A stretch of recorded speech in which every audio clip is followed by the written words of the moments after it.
Hello everybody's, this is Dishonored 2, an amazing new installment. New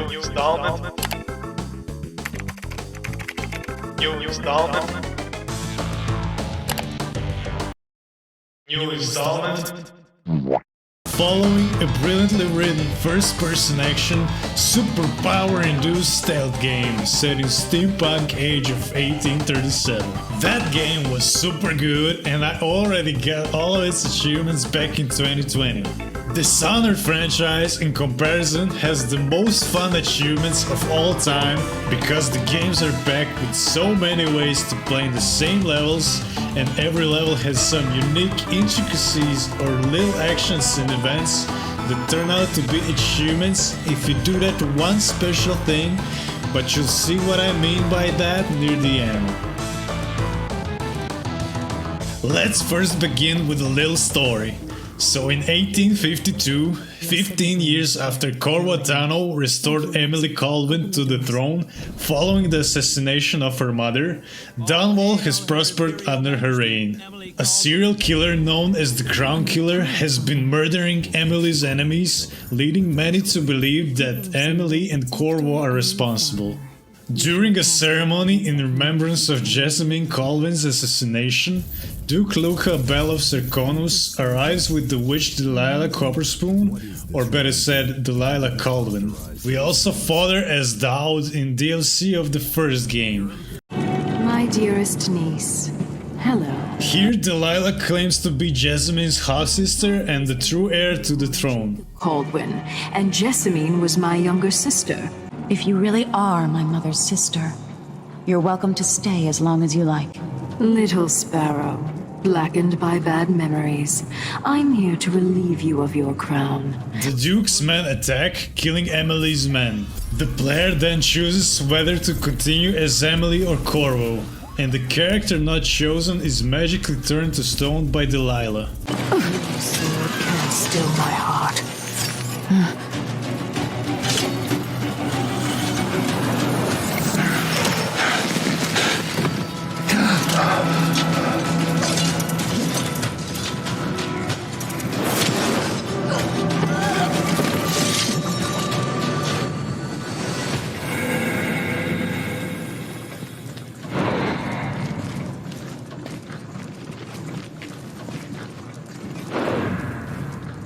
In the first playthrough, I chose to play as Emily in High Chaos style. Our adventure begins with us locked in the Imperial Chambers. It's a real miracle that they didn't kill us. So we immediately and adeptly escape through the windows and find Officer Alexei on the floor, who gave us our trusty sword before bleeding out. Having passed through our first pair of guards, we come across Mortimer Ramsey, one of the inner workers of Delilah's coup, and recovered the signet ring from him, and with that comes our first achievement. Then we went to the safe room, recover our pistol and go on to exit out of this shithole. Next, we drop on this guy and make our way through the heavily secured city, and this guy just got us the Eliminate 20 Unaware Enemies achievement. Over there at the docks, we meet with our new friend Megan Foster, who says she worked with a renowned physician, Anton Sokolov,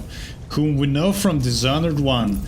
And then we set sail out of this shithole again. Upon the dreadful whale ship, we suddenly burst through the void dimension, and there in front of us, the Outsider appears to grant us supernatural powers by accepting the Outsider's mark to aid us in our mission, which I gladly accept. Having sailed to Karnaca, we are met with the achievement for successfully reaching said location. After skulking through Karnaca's streets, we proceed to get our blood sucked by the iconic bloodflies, as we're finding our way to get to the black market, to become familiar with our resource provider, as we are now an infamous criminal, but also to talk to Mindy Blanchard to enroll us in getting the next achievement. We are now entering hostile territory and getting a debut of the notorious Wall of Light and its operation.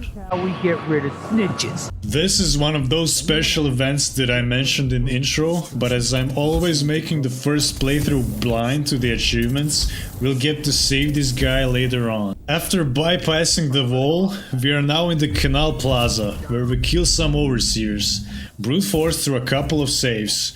Seriously, look up the coast, don't do what I did. And here in the Overseer crib, we arrive to our body that we're carrying back to Mindy Blanchard. After we cushion our body and get our achievement, we're carrying our ass back to the plaza. And I should say that I don't know what the problem people have in making this achievement pop for them, but there are 3 songs you can hear from this band in different missions. People say that you need to stay and listen for 10 or 15 minutes for the song to loop out, but I stay for a mere minute or 2 because the song is trash and still getting the achievement afterwards. What does it do you? After that, we're busting our way through to Addermeyer Station and the first appearance of elite guards with pistols. Here we need to make our way through the security and boost this carriage.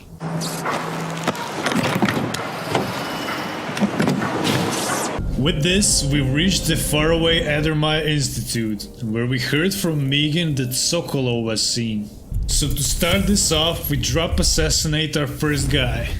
We got inside, rewired this wall to bamboozle some guards, and traversed up to the last floor to meet with Dr. Hypatia herself in her office.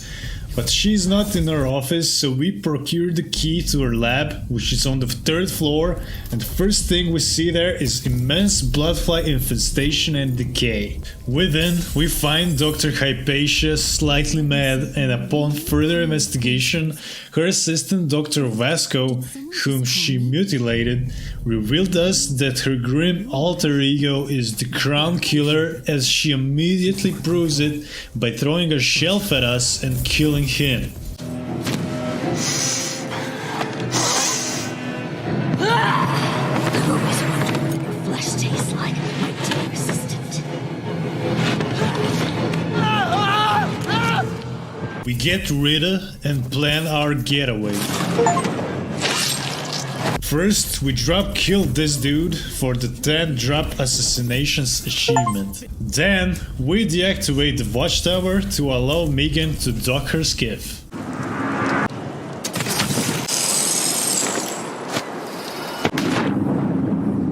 Can we leave this place yet?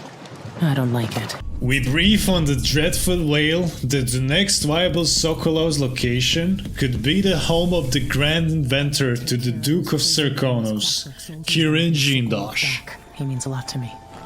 So we now work our way up from Lower Aventa, and up in the back streets we visit the new black market shop, and in there the shopkeeper tells us to hide from this Paolo guy, but my balls didn't feel like resting today, so I fought him. But apparently he didn't die and just turned to some rats, but his Howler gang friends did die.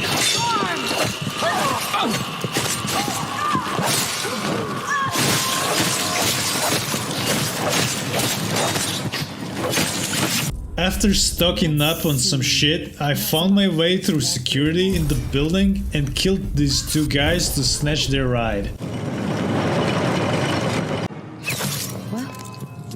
Up here in Upper Aventa, I killed all the guards and didn't care to find the gate codes, so I said, F this ish, I'm brute forcing this joint. And so I got on the ride again. Emily really can't take crap in this playthrough. So now the infiltration of the Clockwork Mansion starts. In this closed off antechamber, a single lever is proffered to us. We pulled it and the whole interior starts transforming, and Jindosh's voice resonates through the room. Someone's activated one of the mechanisms in my house. Jindosh. And the Clockwork Soldier rises up from the floor. But he's not hostile, as he doesn't yet know our intentions. To navigate these shifting rooms.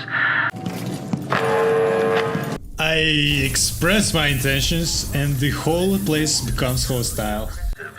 Not many people would still be standing after that.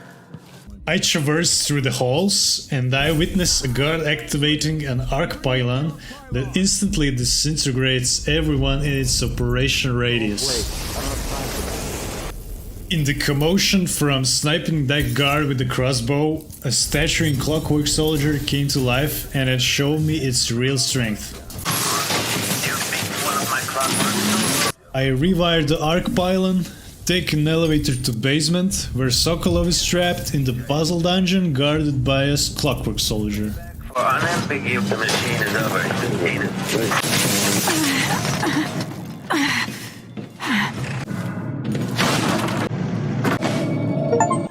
Can it be? Is that young Emily Caldwin? Anton, save your strength. I came to take you out of here. So, you've taken Sokolov. Now what? I bring Sokolov out to light, and I'm off to find a way to Jindash through the convoluted spaces of his mansion. In thorough search for clues in his room, okay, maybe not so thorough, I activate the way to the balcony, and there in the distance I saw a plateau with some machinery and a trapdoor that I needed to check, so I did.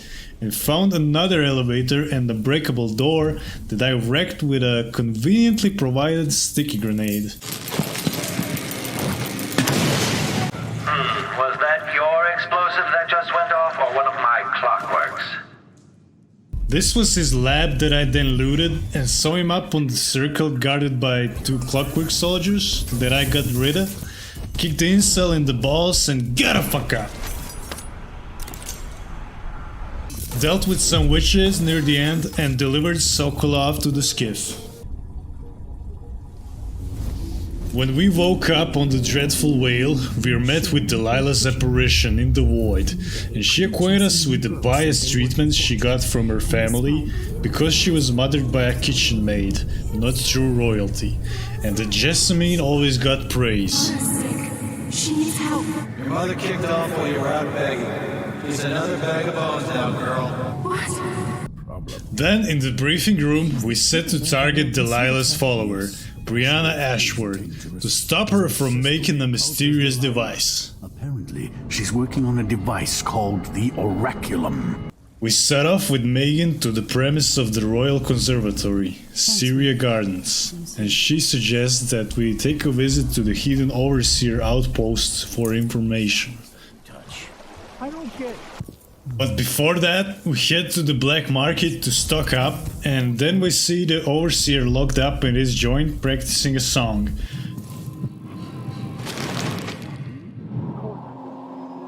A, B, C, D, E.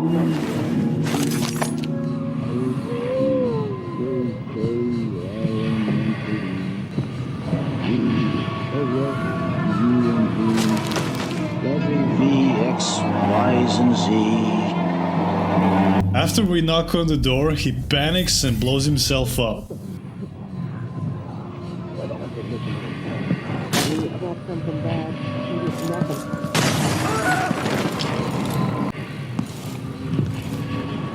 We gain more information about Brianna, and I disable the windmill for the wall.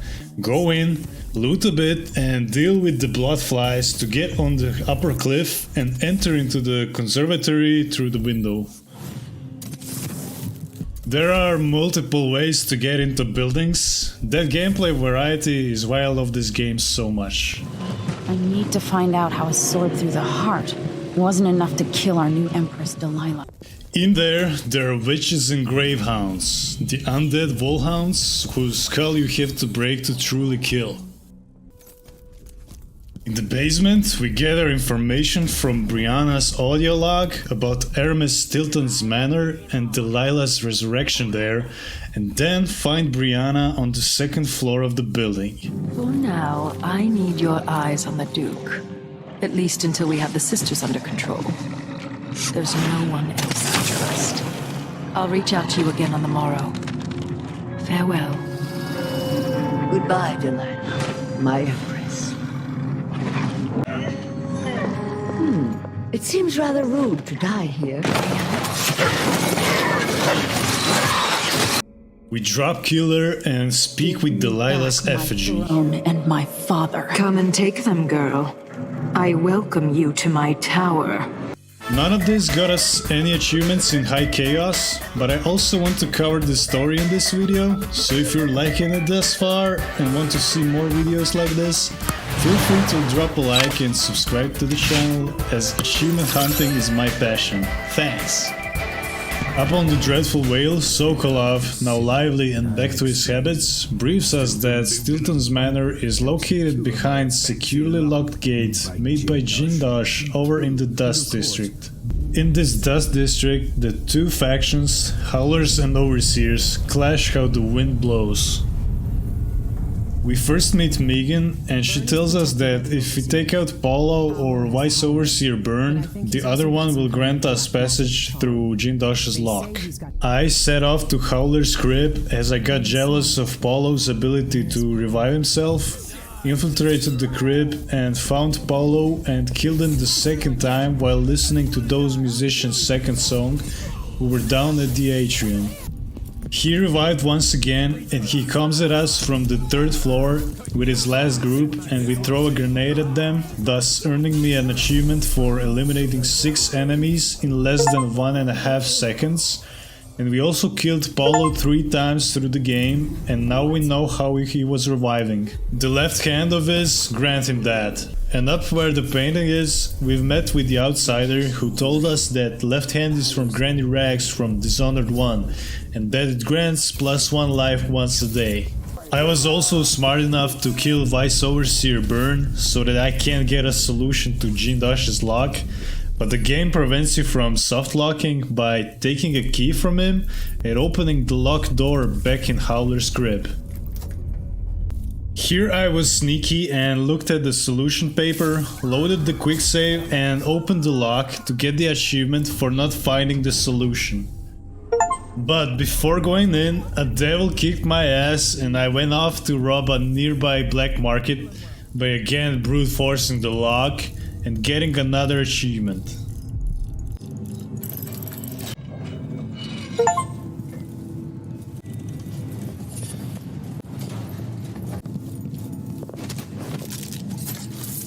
We prance over to Aramis Stilton Manor, where we are met with grave neglect and decay. Here our outsider powers don't work because of an occult event occurring 3 years ago which spawned Delilah. There is only one person we must find here and hope he's alive, Aramis Stilton. Although some spaces are closed off with debris, we eventually found a hole where Stilton resides on his piano, having already lost his sanity. I've got to clean up. They'll all see I don't belong among the upper crust. Aramis Stilton? The outsider appears to give us a backstory of his lavish past and provide us with a tool to peek in those times, 3 years ago, the timepiece. After killing Stilton, we go back in time for an achievement. We procure the master key of the manor and find our way down to this cracked wall in the basement. Our task here is to throw this crank wheel through the crack to drain the water for a rune, thus getting another achievement. While working our way up, we come across this safe that I'm tired of brute forcing at this point, but there is an interesting puzzle here. We have to go to the past to cook some dog meat for it to clear up the to-be infestation over the safe code. Don't know why we couldn't do it by hands, but hey, I guess going back 3 years in time is absolutely easier. We've now worked our way to the back courtyard, where Aramis Stilton chilled with his book of secret lock passwords. And I need it, cause I really don't want to brute force any more locks after 10 of them. And with that code, now we can go back to the top floor and open the door where Delilah's reviving seance went down. By the stars, this is more exciting than any orgy I've ever attended. After Delilah senses our presence in the future, we get out and before getting away, fall through the floor and the outsider catches us in the void and tells us his backstory. Find a way to escape. We now get back to the skiff and Sokolov sails us to the dreadful whale. Upon briefing, we find out Duke is keeping Delilah's soul in his safe, and we need to set Jessamine soul from the heart free and bring Delilah's soul to Delilah through the heart to make her mortal. We dock in the premise of the Duke's palace, and after scouring the streets with guards and bloodflies, there in the back of some building I found the musician's third song, and oblivious to the fact, this achievement popped for me here without any problems, as some of you maybe had. So I found it really funny that I didn't even care about that achievement, and I don't need to. After we get back to the main street, we then head through this door and hop on the carriage for the Grand Palace. Over there we can eavesdrop on the guards about there being both Duke Luca and his body double up in his palace, and we have to find who's who. But of course, this being a high chaos run, we can just kill both of them for 100% success of finding out. So there we passed all of Luca's security, and after grabbing his key to the safe we get down. Be quick for this arc pylon, we open the safe. But before getting in, we came up again in Duke's chamber and proclaimed the death of Duke and rise of the new ruler, us. But that desperate action to try and regain our honor is futile because we killed everyone. I will address you again soon. So we slide our ass back inside the safe and free Empress Jessamine's soul from the heart to put Delilah's in, and now we're ready to face Delilah. So we go back on the dreadful whale to recuperate. Now that we're here, I suppose you know. In high chaos, Anton judges us for, as he puts it, killing a legion, and Megan Foster won't talk to us freely about her past. But we can snatch her key and find her notebook that reveals her true name Billy, and that gives us another achievement. We set sail to the corrupted Dunwall, streets barricaded, full of dead city watchguards and civilians, and roamed with wolfhounds and gravehounds. We now need to make our way back to where we started this ordeal. In some buildings there are still some people alive, so we find a black market and stock up for the conclusive fight. We make contact with the outsider who tells us that Delilah hasn't been sleeping well with her soul in the heart we're carrying. We make our way through to the City Watch checkpoint, and beyond this wall is Witch's estate. After dealing with them and some looting, we enter the Downwall Tower for an impending showdown.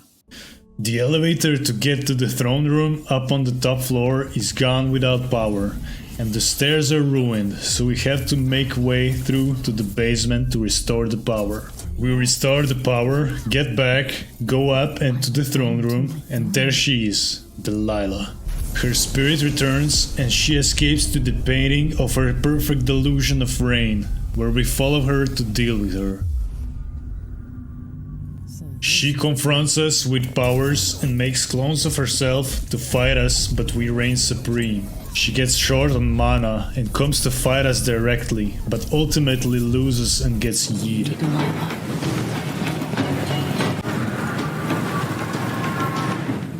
I then saved Corvo and got the achievement, another one for finishing the game as Emily, and one more for high chaos. Let's sit down. I'll explain it all. This being a high chaos run makes Emily a vengeful empress and brutally purges Delilah's supporters, with Corvo by her side. Sokolov becomes a broken man after witnessing the perversion of his work used solely for purposes of war and oppression, and is exiled to his home country. And Billy Lurk seeks her way out to step out of her shadow and find something close to family. And that concludes my first blind playthrough of this wonderful game.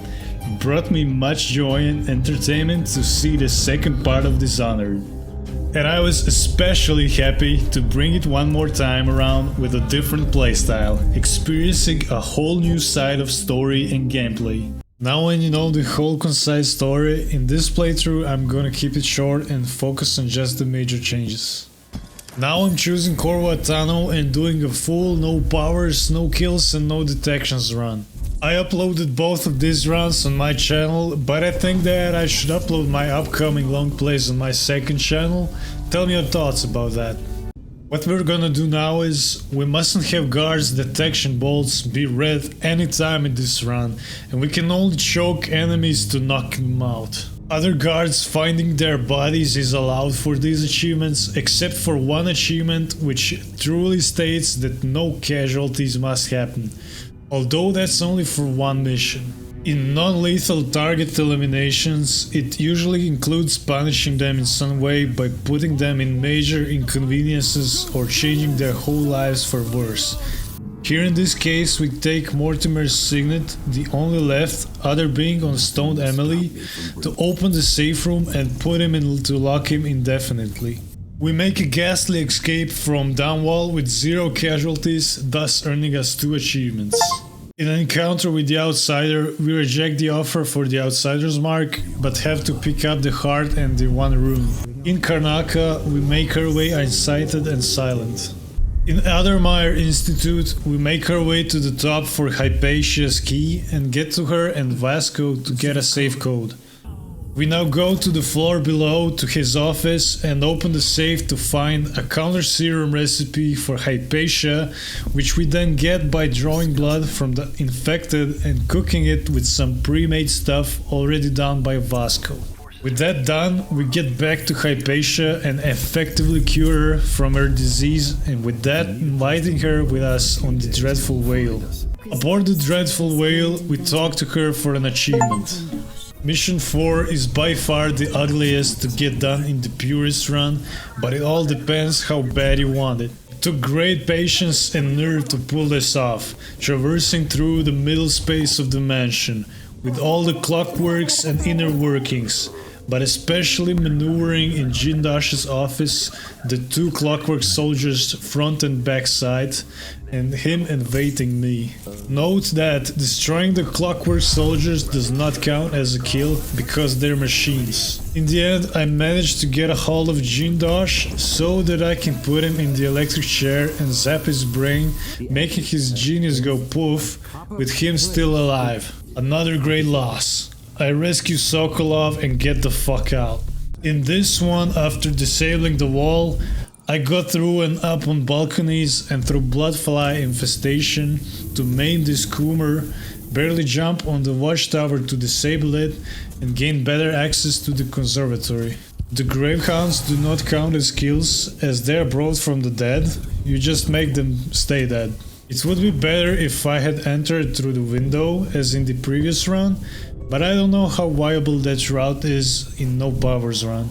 So we're going through the basement and then slowly up, stay here to plan a coup on these witches, to clear way to use discarded lens, an item that makes the Oraculum to decent power.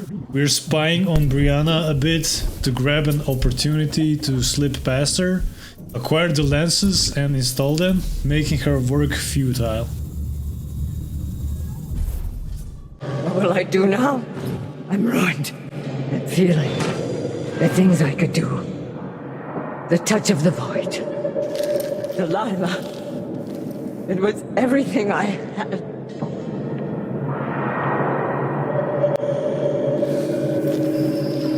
Mission 6. I found the code on the internet. In Mission 7, we pass through the guards in the past undetected to hide under the table and take the master key, and that gives us the achievement. Satisfyingly surprising. In the backyard, we climb around on the woodworks for a code, cause I ain't brute forcing anything, I told you. We get done with it, moving on. In this one, I had a fair amount of struggle in comparison with Jindosh's mansion, driving through here undetected, with Duke being in the far end in his garden, and then disarming security to bring his unconscious body, where his body double is on the top floor in his chambers. I lay him there and agree with his body double for an act of treason, and made everyone believe he is the real Duke and that Luca is insane. Alive and set in a salt bath. If only there was something we could do for him. With flying colors and the final mission ahead, the only thing I need is to stay high, climb everything, power up this gate, get on this vent, flounder on this street to avoid dealing with witches, get inside, get creeped out by another Delilah effigy, pass this clockwork soldier with 2 straight visions but 0 peripheral vision, get to the back rooms to get the power on, pass all of these alert enemies, fall down on this kitchen disposal pit, get back to the elevator to go up, and after freeing her spirit, I realized that I've forgotten to go to the chapel to make a corrupted room, so down again we go to find the chapel and past that clockwork soldier that I've seen before. I baited him to come here so I can destroy it. I went up the stairs and through some halls, right and left and up and back. There is one more clockwork soldier and we found the chapel, made a corrupted rune, go all the way back and put it on the throne to bring this balance to her joint. Go in the painting and don't barge straight in, but go around and climb above to find Delilah T-posing, incapacitate her and place on the throne to really fuck up her shit and save Emily and getting 1, 2, 3, 4, 5 achievements. Clean hands, Corvo win, no powers, shadow and low chaos. Everybody got a happy ending.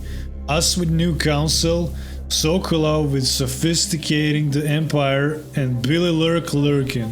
One more short and fun run to clean up the achievements. In New Game Plus, we pick out Emily, but ultimately it doesn't matter cause now we have access to both characters' unique powers. Our job is to find all collectible souvenirs and paintings in the whole game. 1 souvenir here and 2 paintings. Here's a lock for Galvani's safe and we have to rob him a second time in the last mission. We go to the end of this street and this house, go to the top and save this printer dude for an achievement. Through dreadful Vale intermissions we have to peruse all Megan Foster and Anton Sokolov's journals and audiographs. Here in the event of a Grand Guard pushing a civilian into the wall, we have to stop that from happening and get the achievement after dealing with the guard. There are a couple of non-collectible souvenirs here. This one we get for killing an elite guard and 4 paintings. In this one we climb up to the top of the institute to drop on this guy's head and get an achievement. Eliminating the Crown Killer with a syringe gives us a souvenir and we pick up 3 paintings. In Jindosh's mansion, now we can let him know we're here, so instead of pulling the lever, we now break this glass and go through the inner workings and pass these 2 red guards to his room. Go to his safe space and now only 1 clockwork soldier is up and running. We kill him then and there and get the achievement. We now have to destroy a clockwork soldier for a souvenir and 3 of them for their plaques to get an achievement. We had 6 paintings in this mission. In mission 5, near Royal Conservatory is the only way we can get an achievement for possessing a hound, a rat, a bloodfly, a human and a fish in a chain. This is one of those fun but useless achievements that you will never get by accident. Maybe you could get everything, but fish? I don't think so. Next we interact with the Oracular Order 3 times for another Chivo. After that, pick up the broken Whalebone sword souvenir above Brianna's office. I had some fun time with this elite guard after I upgraded my reflexes to deflect her own bullet in her for a fatal redirect achievement.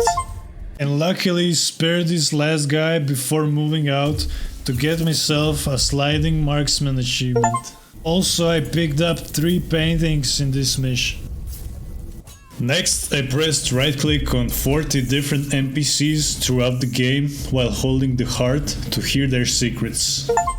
After that, I killed Vice Overseer Byrne and brought him to Paulo and then loaded the game to bring Paulo to Byrne for 2 achievements.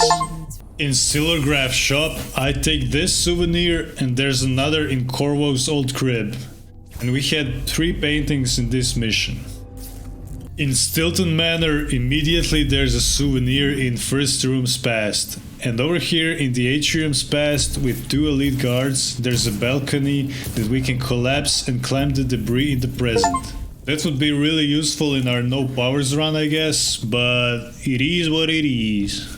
2 more paintings in this mission. Here, exactly when I collected this guy's pouch, the well-funded achievement popped for me because I was following all coins guides after mission 2. After that, I collected a souvenir in the vault, and 3 paintings, and took a little time to craft 10 bone charms, which I've never done before. Aboard the Dreadful Whale, I get my last audiograph for the Royal Spy Master. Further on, we robbed Galvani a second time with the same save code. Then, here's our last painting in the far opposite of Downwall Tower, and on the way back we pay tribute to Jessamine in the gazebo, where the killing happened. Going up above in the Downwall Tower safe room beneath the throne is our last souvenir, Emily's pet doll, Mrs. Pilson. Whoa.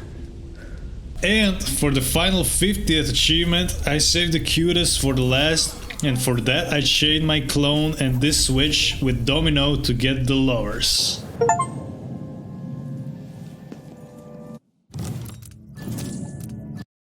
And with that, we've come to an end. I want to thank you all for watching my grind. If this gets 1000 likes, I will be very eager to continue. My name is Rello, and I have a profile with more than 100 perfect games on Steam. Most of them were very hard. 2 years ago I perfected Binding of Isaac Rebirth and Hollow Knight. Last year Exit the Gungeon, and this year Blues TD6. I love achievement hunting, it is my passion, and if this video pops off, I'll be really fucking happy if I can start documenting it and it gets some wider recognition other than me just bragging to my friends who don't give a fuck. Well, some of them do, but thank you guys, I really enjoyed making this video, and I hope to see you in the next one where I complete Death of the Outsider. But until then, peace off, ciao.